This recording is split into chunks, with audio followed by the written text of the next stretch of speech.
'Tis the holiday season, and also for political arguments.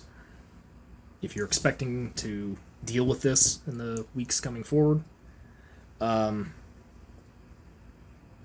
consider consider an alternative. Um, I have argued with a lot of people over many years across multiple topics. Right, this was kind of a hobby of mine. But as I've learned over the past 20 years of kind of doing this, argumentation doesn't work. Even if you are 100% correct, even if the rhetoric is good, people don't change their minds like that. It takes days, weeks, sometimes years for a person to consider what it is that you've told them and incorporate that, because you're effectively challenging the worldview that another person has through direct conflict. You're ripping open an aspect of the narrative that they use to understand the world and pointing at it, saying, hey, look at this inadequacy that you have.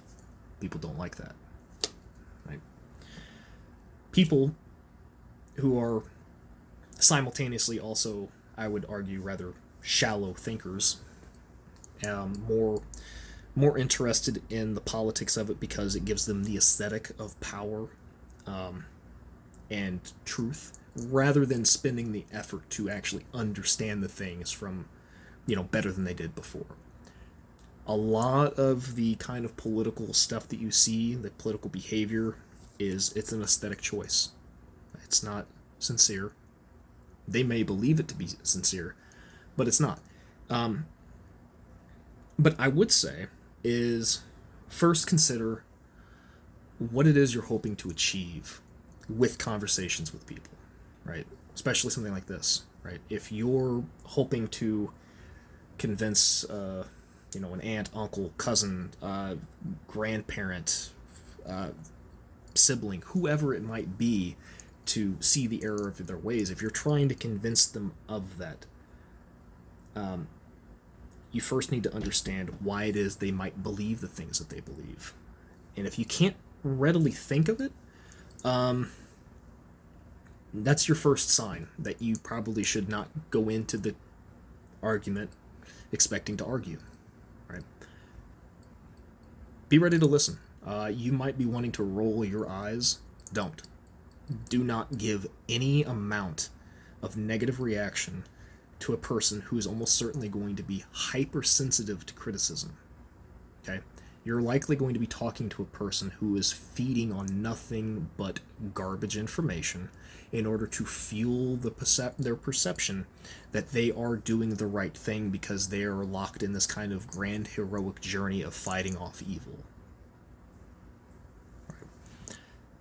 I would argue instead is you present yourself not with a bunch of counterfactuals, but instead you show up with a smile on your face.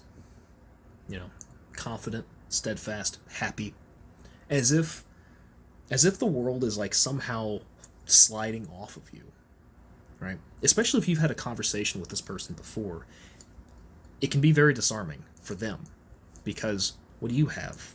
What do you have good reason to be happy about? You lost, right? No. You haven't lost because you're not giving up the things that you value. You instead, now, you should have this awareness that you know what it is that you're protecting and fighting for, and that includes the betterment of your own friends and family, even the person that you're arguing with. You have to carry yourself with the confidence that you're considering the morality of these situations, and you're applying that in ways that might be an inconvenience for you personally, but it's because it's the right thing to do, right?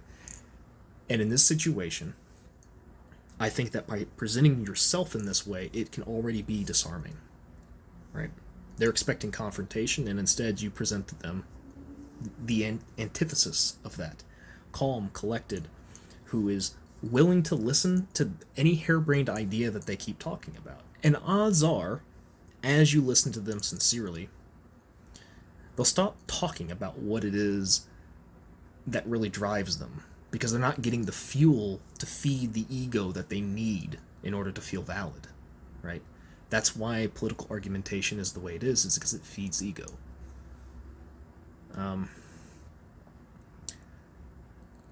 Once you've set up this unexpected kind of tone, right? You look for an opportunity to, instead of boxing them into hypocrisy, you grant them everything that you can imagine, and you build them a golden bridge to walk back from. You grant them some kind of, if you can find it during the conversation, a hypothetical that puts a moral judgment onto them. They have to make a decision, and make it easy. Don't try to trap them in it. My thing is by trying to get them to engage with the idea that they are moral agents, that the decisions or lack thereof that they choose to make matter, and by creating a hypothetical that makes it so easy for them to take the win on, that it emboldens and empowers them to take responsibility over their own actions, right?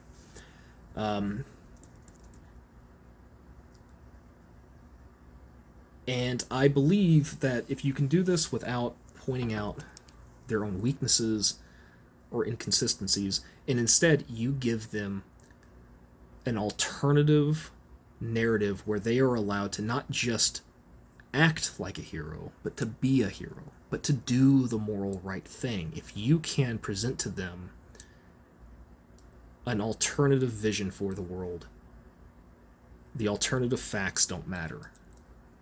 The contention and the partisanship doesn't matter, because ultimately what a lot of people are looking for is for somebody to provide them answers.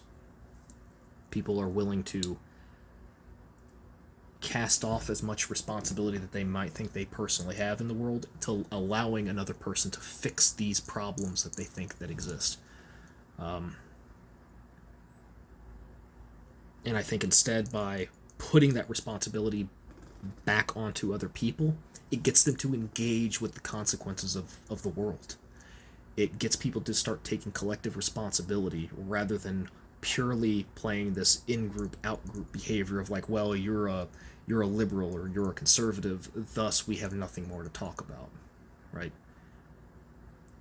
I think that we need to provide people the grace and the ability to make the right decisions and get rewarded for it, even if you don't want to. It goes back to, what's the purpose of the argument? What's the purpose of the conversation? Do you want to change their mind, or do you want to browbeat them? If you want to change their mind, I think you change their mind through changing their heart. Really. Make them care. And you can make them care by putting the choice onto them.